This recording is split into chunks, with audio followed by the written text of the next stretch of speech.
Les spéciales de l'info sur Sensation. Bonsoir à tous, bienvenue dans ce nouveau numéro des spéciales de l'info Sensation Investi. Ce soir, le Salon international de l'aéronautique et de l'espace. Il se tient jusqu'à demain au Parc des Expositions Paris-Le-Bourget. Un salon du Bourget avec plus de 2200 exposants pour cette édition 2015. Alors, comment se porte le secteur de l'aéronautique et du spatial? Est-ce un secteur qui embauche? Nous le verrons avec notre journaliste Nicolas Kirilovitz. Le Salon du Bourget, c'est l'occasion de présenter aux professionnels et au public les dernières nouveautés du secteur, comme Airbus Defence and Space.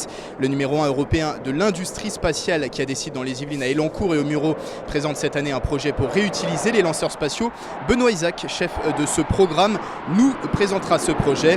Nous nous intéresserons également à Thales, le groupe français qui produit dans l'Essonne, en Essonne, à Limours, ses radars militaires sur ces radars militaires terrestres. Nous recevrons Daniel Sarrazin, responsable de la communication externe à Thales Limours. Promouvoir la Normandie comme une région de l'aéronautique et de l'espace, c'est le but de NAE, Normandie Aérospace. C'est un club de dirigeants passionnés constitué notamment de grands groupes industriels, de laboratoires de recherche et d'établissements d'enseignement. Son président Philippe Deline sera notre invité. Enfin, le Salon du Bourget, c'est aussi un très bon moyen de trouver un emploi ou une formation. L'Avion des métiers fait découvrir les professions de la production à travers une reconstitution d'une chaîne d'assemblage d'un avion. Nous en parlerons avec Claude Bresson, directeur des affaires sociales et de la formation au sein du GIFAS, groupement qui organise ce salon au Bourget. Les spéciales de l'info. Première partie de cette spéciale de l'info sur le secteur de l'industrie aéronautique.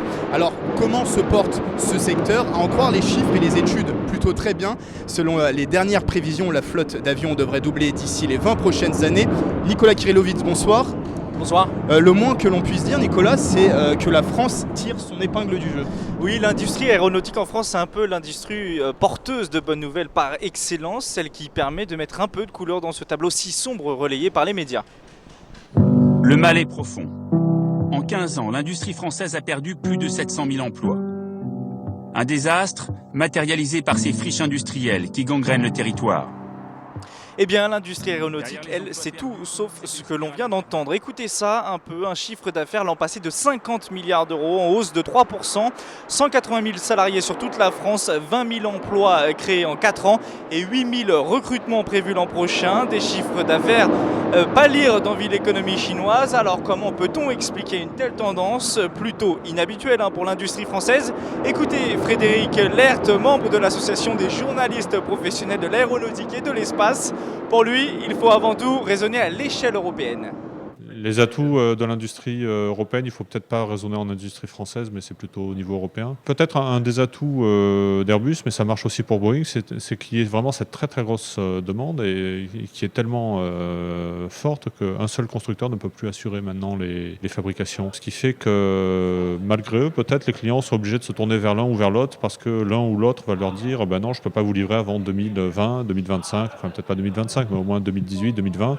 Donc on va voir chez l'autre et puis de façon assez naturelle, finalement les commandes se répartissent, on le voit à 50-50 entre Airbus et Boeing. On gère en quelque sorte la pénurie des fabrications. L'aéronautique, Nicolas, c'est donc un atout dont profite la France. Oui, c'est ça. L'an passé, la filière a représenté un excédent commercial supérieur à 23 milliards d'euros, soit le plus important de la balance commerciale française. Concrètement et simplement, c'est le secteur qui nous rapporte le plus d'argent. L'aéronautique, c'est 2,4% du PIB français. Et quelle région profite le plus de ces performances? La région Midi-Pyrénées avec Toulouse, c'est ça? Eh bien non, Grégory, c'est principalement l'Île-de-France. La région rassemble à elle seule 50 000 salariés, soit 28% du total français. Sébastien Courèche est le directeur général de l'association Aztec Paris Région qui soutient les entreprises franciliennes. Une grosse partie de la recherche aéronautique est en Île-de-France. 43% de la recherche aéronautique, du budget de la recherche aéronautique est en Île-de-France. Nous avons 28 000 chercheurs sur la région. Nous avons des PME absolument extraordinaires, des pépites avec des compétences absolument extraordinaires. C'est vrai que si on parle de Midi-Pyrénées, c'est une région où vous avez des usines d'assemblage, vous allez voir donc du coup les avions décoller et en termes d'image, c'est très parlant, c'est formidable. Mais pas un seul de ces avions ne décollerait sans les équipementiers franciliens par exemple. Les trains d'atterrissage se font sur l'Île-de-France.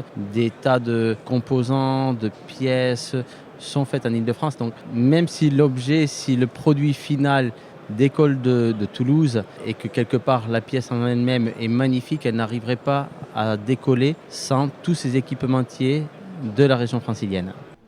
Alors si j'ai bien compris Nicolas, l'Île-de-France est donc la région de l'industrie aéronautique française, mais elle n'est pas seule. Effectivement, il y a forcément la région Midi-Pyrénées avec Toulouse comme ambassadrice. C'est plus étonnant, la Normandie qui rassemble 5% des effectifs de la filière. Les explications de Philippe Eudeline, président de Normandie Aéroespace. C'est pas très connu, c'est pour ça qu'une de nos actions, c'est la communication pour montrer que l'aéronautique est très présente en Normandie, bien structurée, mais oui, il y a une vraie culture.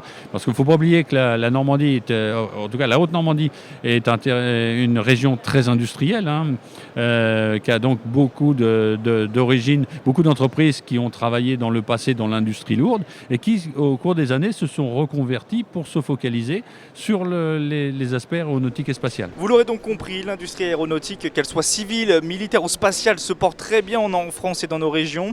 Et ce n'est pas prêt de s'arrêter pour 2015. Déjà 255 commandes pour Airbus. Ça, c'était avant le salon. Et puis, vous le savez, avec les premières ventes d'avions de chasse Rafale à l'Égypte, à l'Inde et au Qatar, le soleil brille pour l'aéronautique français. Merci Nicolas pour cette chronique. On marque une courte pause et on se retrouve dans quelques instants pour parler d'un projet de réutilisation des lanceurs spatiaux. A tout de suite sur Sensation. Sensation, les spéciales de l'info.